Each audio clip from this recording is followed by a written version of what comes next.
In 1709, Nicholas Rowe reports that Queen Elizabeth, quote, was so well pleased with that admirable character Falstaff in the two parts of Henry IV that she commanded him to continue it for one play more and to show him in love, end quote. This is from The Life of Shakespeare, one of the first biographies of Shakespeare.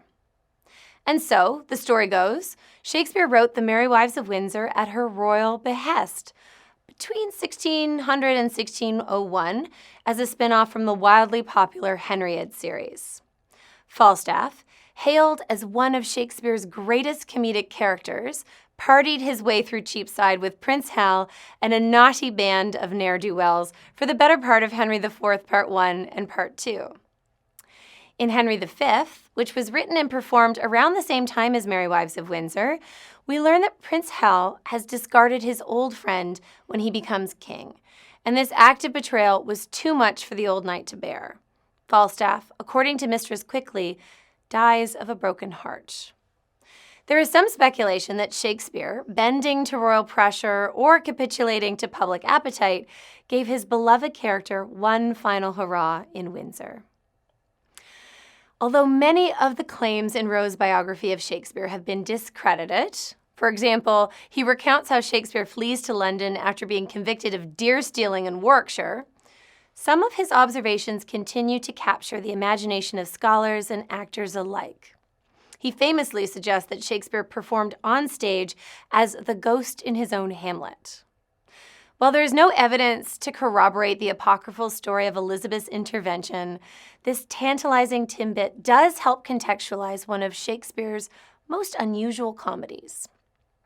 The Merry Wives of Windsor is the only play Shakespeare set in his contemporary Elizabethan world. The world of Windsor is populated by merchants and wives, servants and tapsters, hostesses and housekeepers.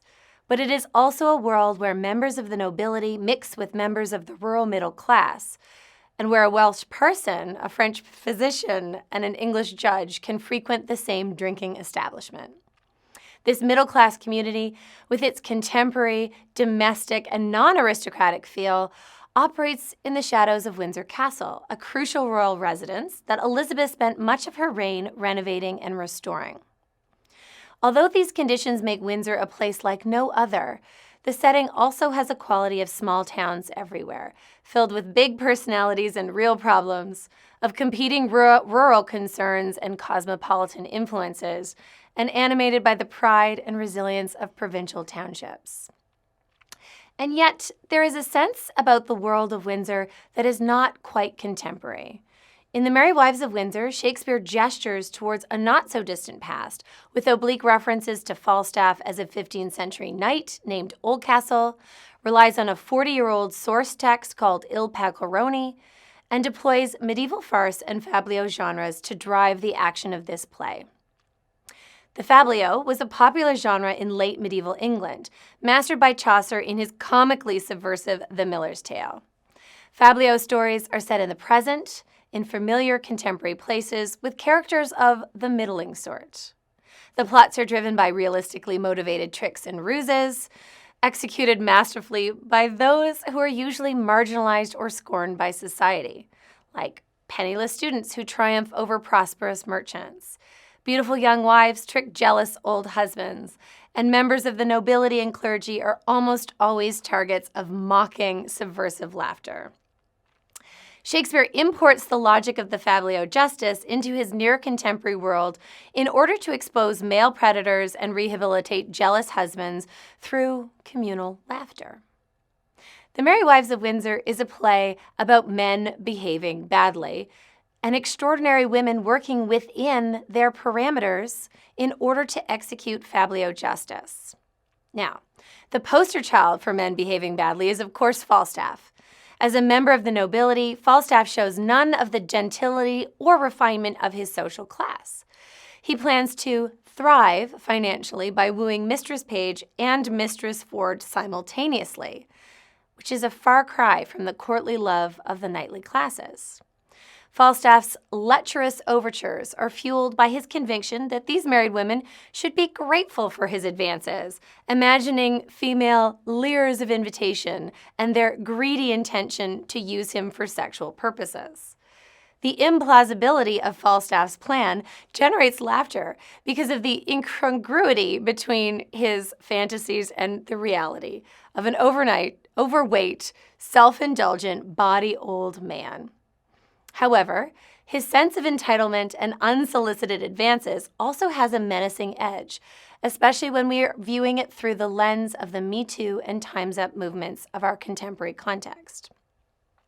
Perhaps more dangerous, however, is the behavior of Mr. Ford, who is seized with singular jealousy and his conviction that he has been somehow cuckolded.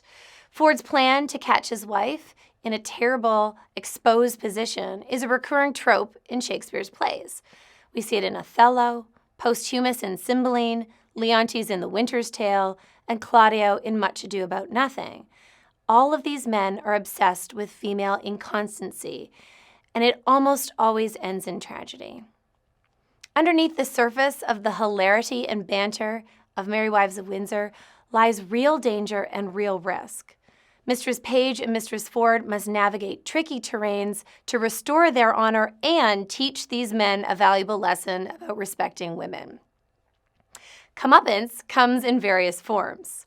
Falstaff is first dumped into the river in a pile of soiled laundry, a sly reversal of the punishment usually reserved for nags, scolds, or shrews, which are names used for women who asserted their views too vigorously in the 16th century. These unruly women were viewed as a threat to public order and were publicly humiliated, often drawn through the streets in a cart before being dumped in the river with a cucking stool. In Merry Wives of Windsor, the tables turn when the shrews gain control of the cucking stool and wield it to shame unruly men.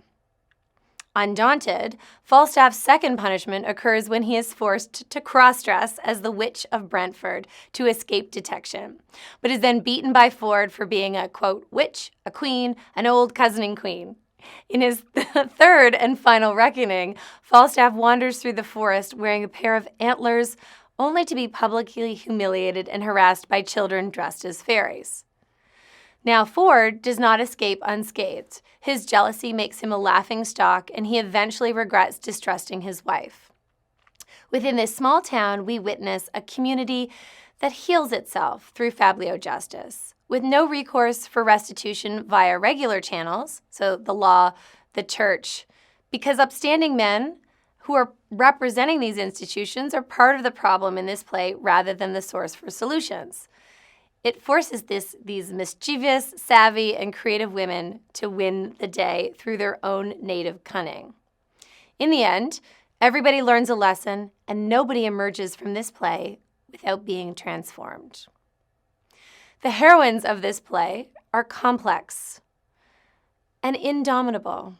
Mistress Ford, Mistress Page, Mistress Quickly, and even Anne Ford all know their own minds and can advocate on their own behalf, making them urgently contemporary. None of these women are perfect. They can be downright garish, status-seeking, over-the-top, and yet eminently human. Mistress Page's indignant outburst in defense of women, when she says, quote, wives may be merry and yet honest too, in Act 4, Scene 2, might have also garnered a sympathetic royal ear. If we pause for a moment to entertain the imaginative possibilities of Rowe's Genesis story, we might imagine ourselves at court with an aging Queen Elizabeth. She is nearing the end of her long and challenging reign. She's a seasoned veteran of courtly intrigue, and she's been the object of devotion for many a precocious courtier. Philip Sidney, hailed as the flower of Elizabethan chivalry, once gave Queen Elizabeth a New Year's gift of a whip garnished with diamonds as a sign of his deference.